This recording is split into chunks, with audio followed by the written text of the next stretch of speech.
Alright, let's continue with question number 3. We are asked to prove that the limit as s approaches 1 over 3 of the function 3x plus 5, is equal to 3 and all that. So, evaluating this question, you can see that this is actually taking us through our basic knowledge of limits, whether we can do direct substitution, whether we can, factorize or use the L'Hopital's rule, let's just, and you can also see from the C part, you see we have the limit as s tends to infinity. So we're going to see how to solve through the whole question. So what I will say is that every time you have a question on limits, the first thing to try is direct substitution, meaning if I just allow s to approach whatever it is they said is approaching, is it going to make the equation undefined? In this question, since s is not approaching 0, if I plug it directly, it's not going to make the whole thing undefined. So I can just put direct substitution. So I can solve it by the side there. So I'm going to allow s to be 1 over 3. So this will now be 3 times 1 over 3 plus 5 divided by 3 times 1 over 3 plus 1. We're hoping it's going to be equal to 3 because we asked to prove that it is going to be equal to 3. So notice that 3 will cancel 3. We just have 1 left. 1 plus 5 over 3 will cancel 3 in the denominator. We just have 1 plus 1. Alright, 1 plus 5 is 6, 1 plus 1 is 2, and 6 over 2 is 3. So we have easily verified that the first part of the question is true. So that's just it for that one. Now let's move on to now they didn't even count that as a question because the real question A is now the one we have here. So let's solve it.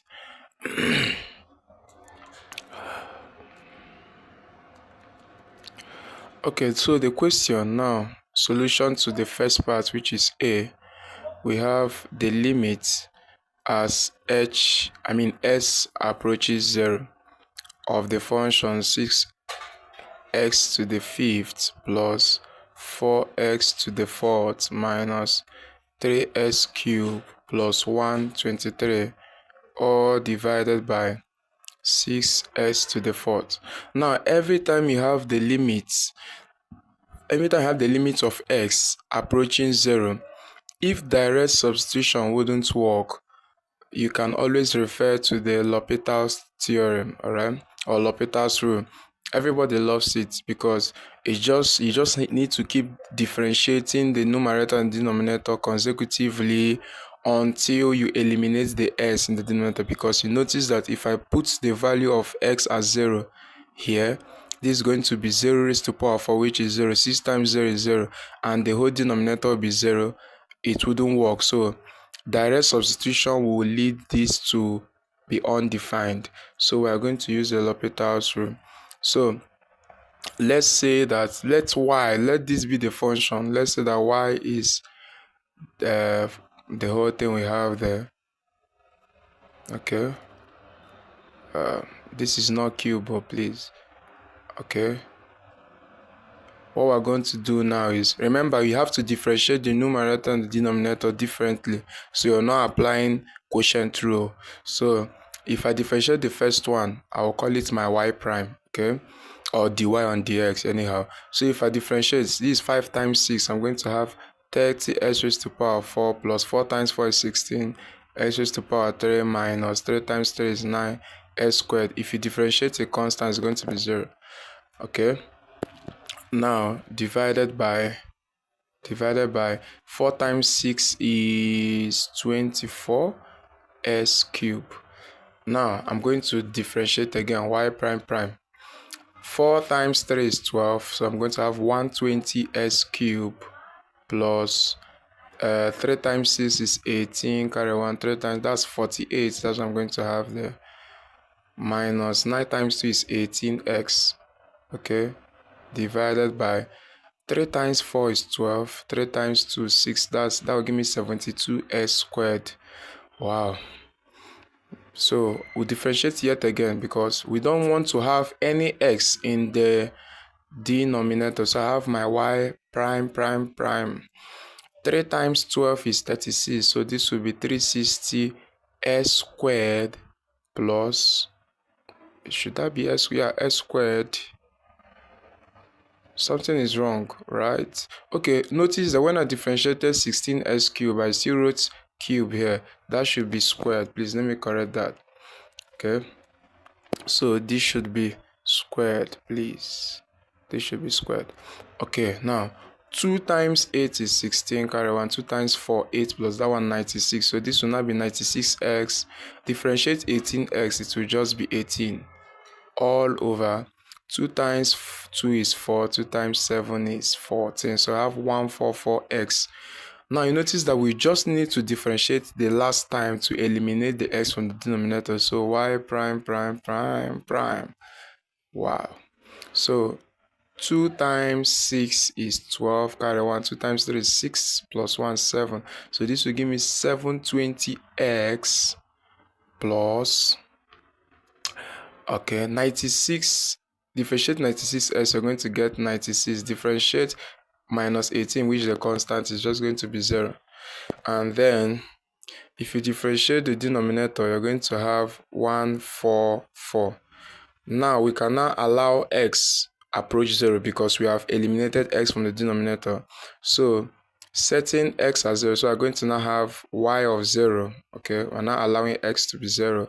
It's going to be 720 times 0 plus 96 all over 144. Anything times 0 is 0, so this has cancelled out, and then we just have 96 over 144. You can reduce this to the lowest term if you want.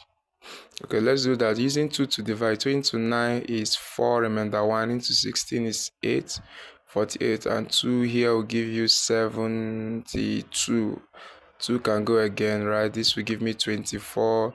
2 here will give me 30, 36. 2 can go again. Can I use a bigger number? I can use 6. 6 into 24 is 4, and 6 into 36 is 6, and yet again 2 can go. 2 into 4 now is 2, and 2 into 6 is 3. This is the lowest term, so we just have 2 over 3. Good. And then let's go to the next question. That's the next question. Well, we've solved this. Now we are going to solve this one here. Okay, show that the limit, so let's solve it below. Alright, for the next question, we are asked to show that the limit as s approach 0 of that function there is equal to 0.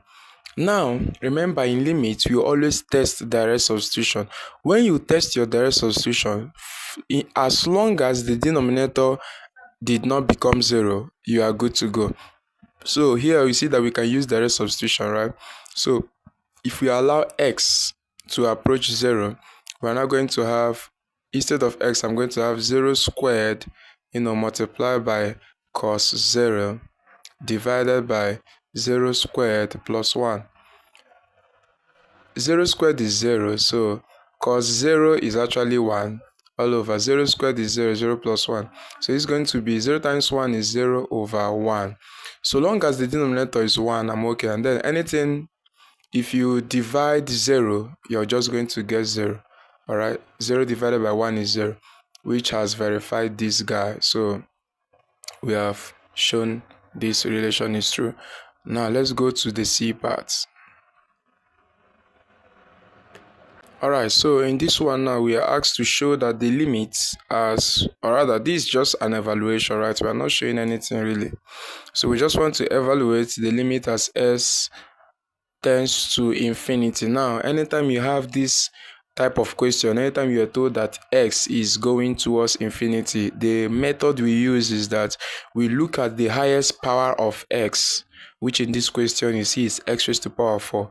That highest power of x, you're going to use it and divide every term in the function. Okay, so dividing everything, I'm going to have 3x raised to the power 4 divided by x raised to the power 4, because x raised to the power 4 is the highest power of x. 7x divided by x raised to the power 4 plus 2 divided by x raised to the power 4. Make sure divide everything. 6x raised to the power 4 divided by x raised to the power 4 plus s cubed divided by x raised to the power 4 minus 3 divided by x raised to the power 4. All right, so notice the ones that will cancel. This will cancel this, this will cancel this, s will cancel, making this raised to the power 3. This will cancel, raised to the power 1. And then let's just rewrite what we have. We now have 3 minus 7 over x raised to the power 3 plus 2 over x raised to the power 4 divided by 6 plus what will be left there is 1 over x, right, minus 3 over x raised to the power 4. And then, okay, I should write something. Please remember to write this limit. So since we have not yet allowed s to go to infinity, we need to write the limit as s going to infinity. Now I'm about to allow it go to infinity, right? So this is equal to 3 minus 7 over x is now infinity. Infinity cube. Now, if you raise infinity to the power 3 to the power 4, it's still going to be infinity. So it's just 7 over infinity plus 2 over the same game over infinity divided by 6 plus 1 over infinity minus 3 over infinity. Good. Now, when you're dividing anything by infinity, it's just going to be 0, because infinity is not really a number, it's just a concept, it's a place we can never get to. So dividing 7 by something that is so big